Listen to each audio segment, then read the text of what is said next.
lose weight, maintain weight loss, keep it off, know what you put in your mouth, put that all together, and win. How do we do that? That's the question. People are always asking me, Muhammad, how do I lose weight and keep it off? And that is a very, very good question.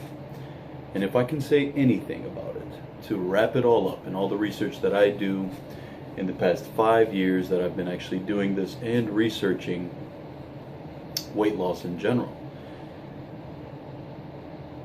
it has to be treated differently.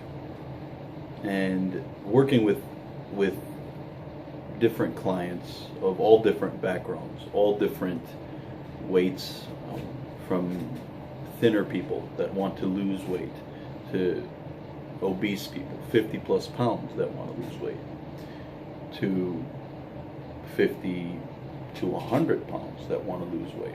It all kind of comes back to the way your brain treats your diet in general. And it's very much so a stepping stone. But it starts with the way your brain feels about food. Now, when I use the word diet, what comes to mind? Think about that. Just what comes to mind when I say diet? Automatically, you start thinking of all the good things you're going to miss. And this is creating a dark, unhappy, you're going to start feeling like you're actually, going to be taken away from something. I have to stop hanging out, no more social events, no more, eating dinner, no more snacking while I'm watching, a movie, a show. And that's really not the case, or that shouldn't be. But then again, stopping these things, slowing them down, reduction in calories, increase in your actual activity will burn calories. Just simple math. You reduce your calories by 500. You increase your activity by 500 calories burnt. You're going to burn 1,000 extra calories a day. Most of my clients, and most people that I speak with, they don't know how many calories are in 1 pound. And I'll ask you, how many calories do you think are in 1 pound?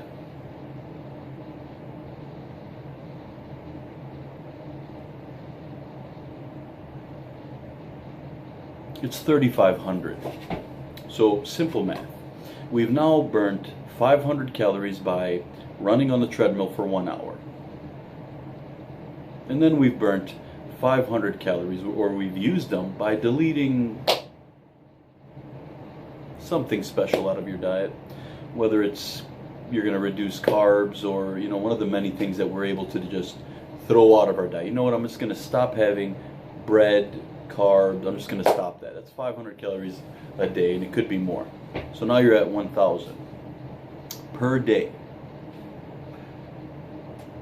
Multiply that by 7, being that you're working out every day for an hour, and you're reducing your carbs for that extra 500. So you're working out for 500, and you're reducing your carbs for 500. That's 1,000 per day, 7 days a week.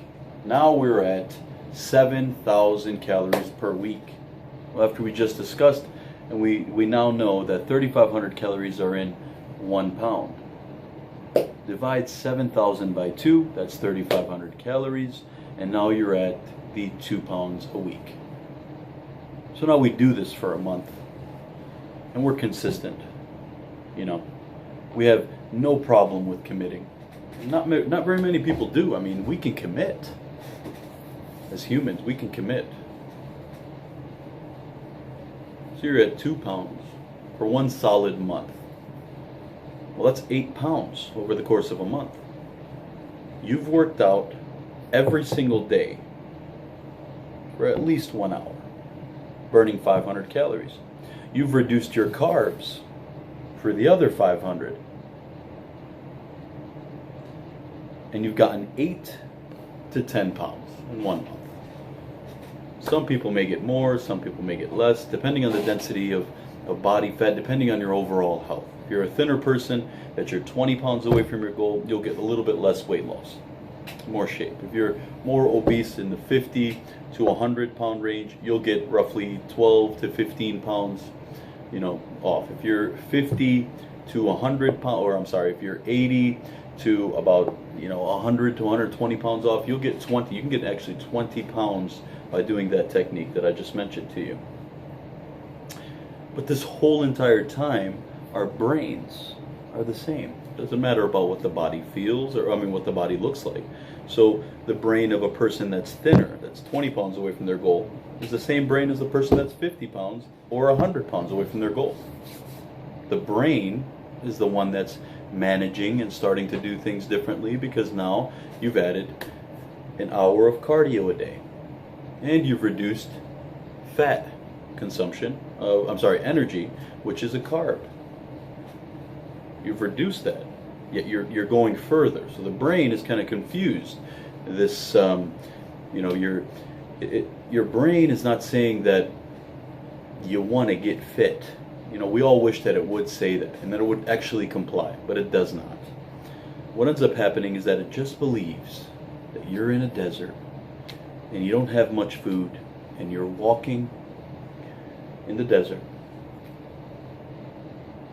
That's exactly how your brain feels.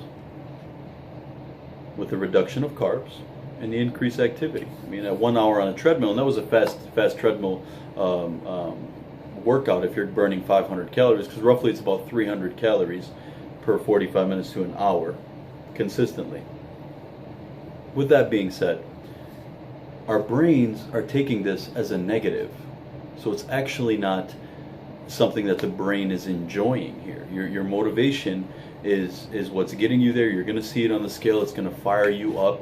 You're feeling good because working out makes you feel good. Doing something you say you're going to do feels good. But how long does it last? That's the real question. How do we get it to last for a long period of time?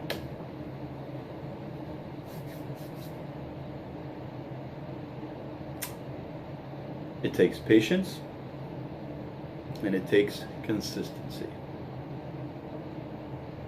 Your brain has to commit to the new you. It has to commit and 100% believe that you don't need the things that you've gotten rid of. And it needs to believe that you're not in a desert and this is normal life for you. So put that into mind, put that into play, and we'll see you soon. Stay tuned.